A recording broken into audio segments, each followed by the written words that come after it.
গতকাল Islamic lawyers কাউন্সিলের তথা জামাত ইসলামের সমর্থনপুষ্ট 7 জন ডেপুটি অ্যাটর্নি জেনারেল এবং 10 জন অ্যাসিস্ট্যান্ট অ্যাটর্নি জেনারেল অফিস থেকে পদত্যাগ করেছে এবং পদত্যাগের কারণ হিসেবে তারা কিছু রাজনৈতিক বিষয় নিয়ে এসেছে, যেটা অনাকাঙ্ক্ষিত।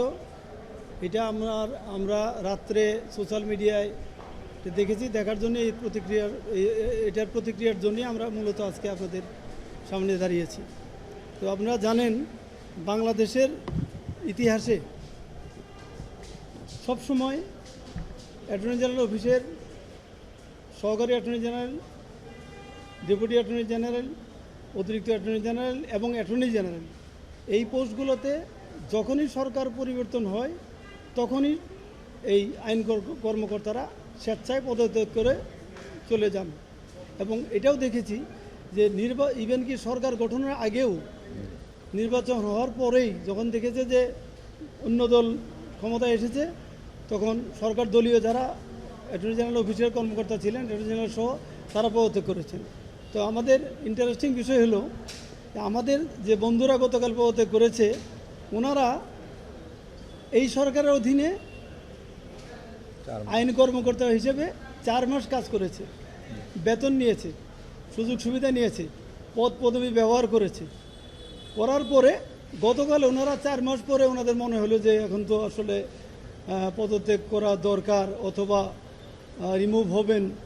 তো এই জন্য ওনারা রাজনৈতিক কিছু বিষয় নিয়ে এসেছে, যেটা খুবই অনাকাঙ্ক্ষিত।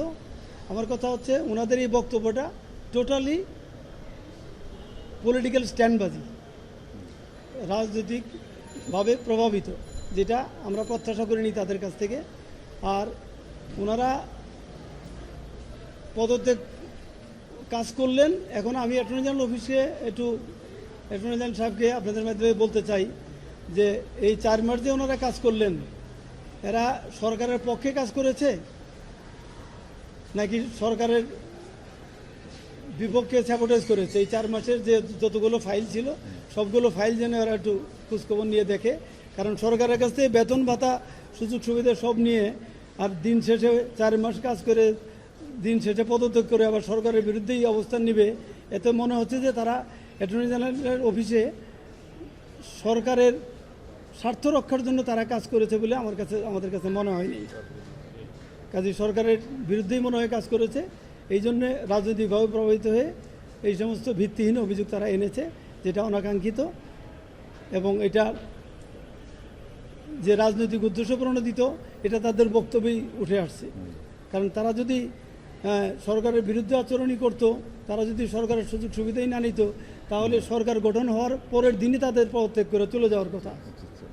তা না করে 4 মাস থেকে এখন এসে পদত্যাগ করে ওনারা বিভিন্ন কারণে পদত্যাগ দেখাচ্ছে।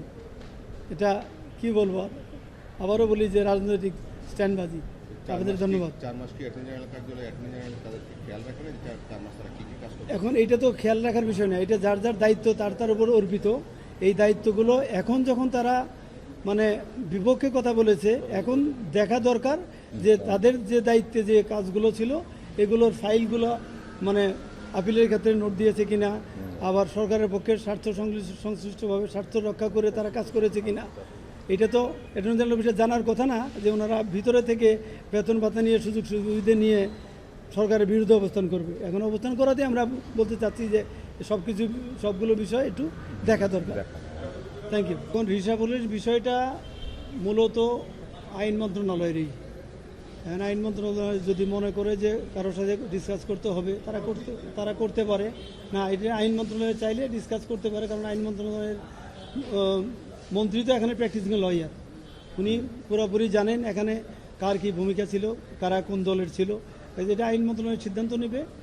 সুতরাং এটা ওনাদের রেজিগনেশন তো বহুত আগেই হওয়া উচিত ছিল, সরকার গঠনের পরেই হওয়া উচিত ছিল। কাজে ওনাদের রেজিগনেশন ওইটার পার্ট কিনা, এটা তো এই মুহূর্তে বোঝা যাচ্ছে না, বলা যাচ্ছে না। Thank you.